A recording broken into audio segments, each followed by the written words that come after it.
My father threw the empty gasoline can at my feet. Education is wasted on a woman like you, he sneered, his voice cutting through the thick, acrid smoke. Go work as a maid. You belong in a kitchen, not a university. I watched my dreams, years of perfect grades, late-night studying, and my hard-earned college acceptance letters turn into black dust right before my eyes. My father smiled, confident he had finally broken me and trapped me under his thumb forever. But less than 24 hours later, my phone buzzed with an unknown number. It was my high school principal, her voice trembling with a mixture of anger and shock. Your father lied to us, and he lied to you. He rejected your full-ride scholarship on your behalf. Before the reality of his betrayal could even sink in, a sleek, black government vehicle with tinted windows pulled up outside our house. My father looked out the window, his face completely draining of color as a decorated military colonel stepped out of the car. My father's hands began to shake as he whispered, How is this possible? He had no idea that his cruelest act was about to unlock a secret that would ruin him completely. My name is Maya, and at 24 years old, I finally know what it feels like to breathe freely.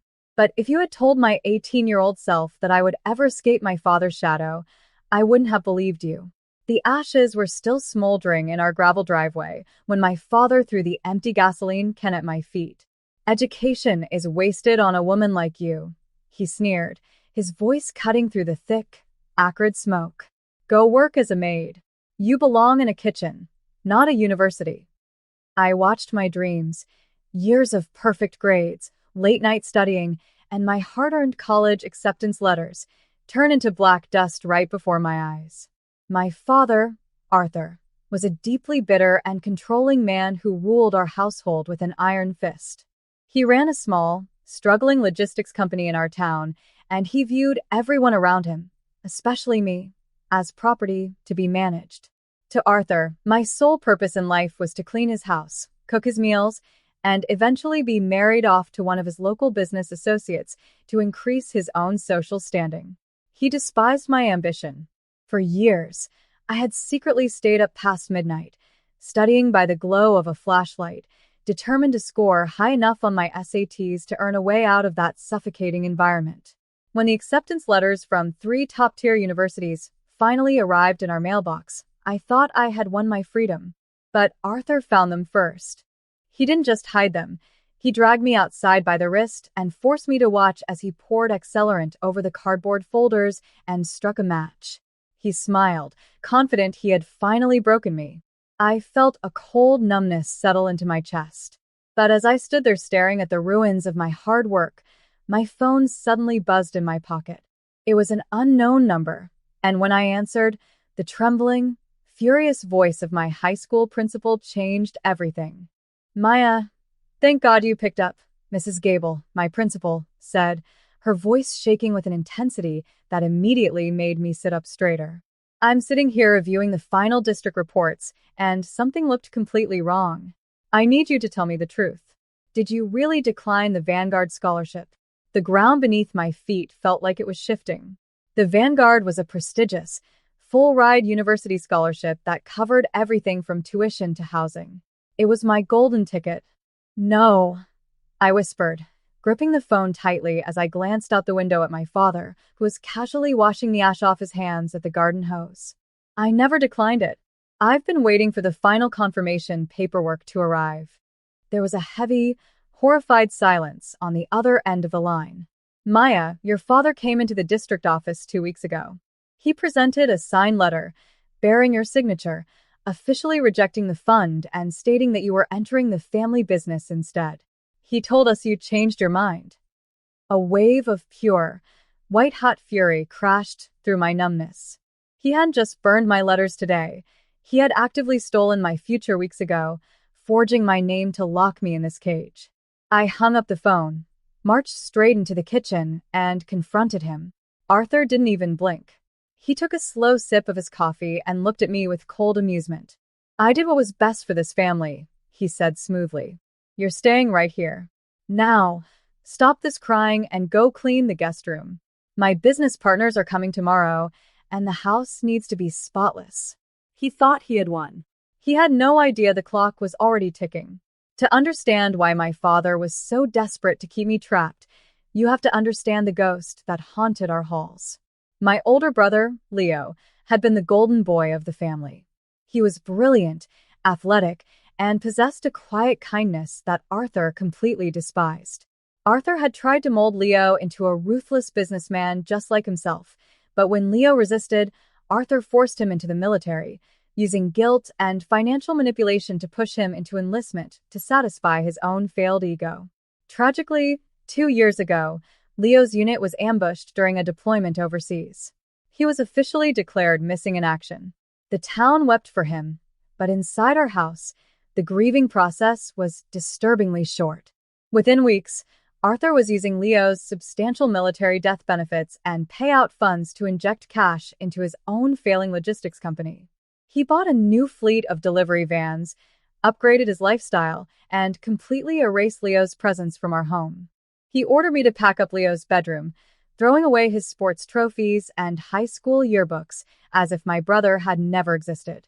Whenever I tried to bring up Leo's memory, Arthur would shut me down with an aggressive shout, claiming we needed to focus on the future of the family business. I always thought it was just his twisted way of dealing with grief, but looking back, the timeline made no sense. Arthur's business had been on the verge of bankruptcy right before Leo went missing.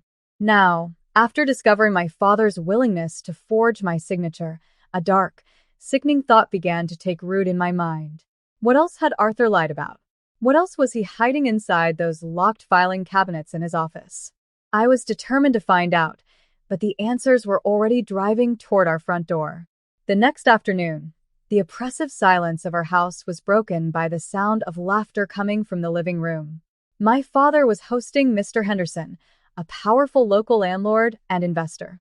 Arthur was in rare form, boastfully puffing out his chest, swirling a glass of expensive whiskey, and discussing his grand plans to expand his logistics empire. He spoke as if he were a visionary tycoon, completely ignoring the fact that his business was built on a foundation of lies and stolen dreams.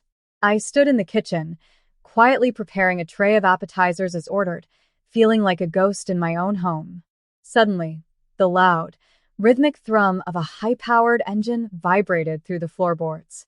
I looked out the kitchen window just as a sleek, premium black government sedan pulled into our gravel driveway. The car stopped with theatrical precision, its tires parking directly over the black, scorched marks where my college acceptance letters had been reduced to ash just the day before. Arthur's laughter abruptly cut off. He and Mr. Henderson peered through the living room blinds. I could see the immediate shift in my father's posture, his arrogance instantly shattered, replaced by a tense, unexplainable look of anxiety. He assumed it was a high-profile client or perhaps a city official he could manipulate to his advantage, but as the driver's side door swung open, his face completely drained of color. A stern, imposing army colonel stepped out into the afternoon sun, the gold and silver insignia on his immaculate uniform gleaming in the light. He carried a thick leather ledger under his arm, and his eyes locked onto our front door. The heavy brass knocker on our front door echoed through the house like a gavel hitting a sounding board. My father stood frozen in the center of the living room, his hands trembling so violently that a few drops of whiskey spilled over the rim of his glass. Mr. Henderson looked on in confusion, but Arthur looked as if he were staring at an executioner. When nobody moved, I walked past them and opened the door. The colonel didn't offer a polite greeting. He took off his formal cap, stepped squarely over the threshold, and pushed right past a paralyzed Arthur. His gaze swept over the expensive new furniture before settling directly on me. "Are you Maya Whitaker?" he asked, his deep voice carrying a commanding weight that filled the entire room. I nodded, my heart hammering against my ribs. "My name is Colonel Vance. I've traveled here from the Department of Military Records. We need to discuss your brother, Leo, and the trust fund associated with his service." Arthur finally found his voice, stepping forward with a forced, sweating smile. "Colonel, I am his father, and the head of this household. Any financial matters regarding my late son go through me." Colonel Vance didn't even look at him. Instead, He opened the thick leather ledger and laid it flat on the coffee table. Actually, Mr. Whitaker, before your son deployed, he filed strict legal paperwork explicitly naming his sister, Maya, as his sole beneficiary and next of kin. Furthermore, the Military Finance Division has spent the last year secretly auditing your corporate accounts. The colonel turned to me, his expression softening just a fraction. Maya, your brother established a restricted educational trust fund containing nearly $500,000 meant exclusively for your university tuition. Your father has spent the last 18 months fraudulently forging your signature to drain it into his business. The silence that followed was suffocating. Mr. Henderson quietly excused himself, practically running out the front door, leaving my father entirely alone to face the consequences of his greed. Arthur dropped his whiskey glass. It shattered against the hardwood floor, mirroring the complete destruction of his carefully constructed empire. He looked at Colonel Vance, then at me, his eyes sticking around like a trapped animal. It was a loan, he stammered, his voice cracking with desperation. I was going to pay it back once the company stabilized. I did it for the family. Save it for the federal judge, Mr. Whitaker. Colonel Vance snapped, pulling a stack of official, red-stamped legal documents from his briefcase and placing them firmly on the table. You are facing immediate federal prosecution for grand larceny, wire fraud, identity theft, and the exploitation of military survivor benefits. The evidence compiled by our fraud division is absolute. You will look at a minimum of 15 years in a federal penitentiary. Arthur collapsed into his armchair, entirely deflated, his arrogance fully evaporated. He began to weep, burying his face in his hands. Please, he choked out, looking up at me with pathetic, pleading eyes. Maya, please. I'm your father. You can't let them do this to me. Talk to him. Colonel Vance slid a pen across the table. There is one alternative. You sign over the full equity of your logistics company, this house, and all your personal assets directly to Maya as immediate financial restitution. If you sign, the military will decline to pursue federal charges, allowing the state to handle the asset transfer quietly. You have 60 seconds to decide. With shaking hands and tears streaming down his face, my father picked up the pen and signed away everything. 3 months later, I stood on the porch of a beautiful apartment near my new university campus, looking out at a horizon that finally belonged to me.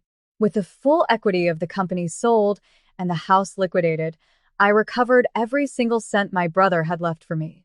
I used those funds to officially reinstate my full-ride scholarship, finally pursuing the education my father tried so desperately to burn away. Arthur was forced to move into a tiny, rundown studio apartment on the edge of town, completely broke and stripped of the power he used to torment me. Falling from, so I can see how far my story has reached. What would you have done if you found out your own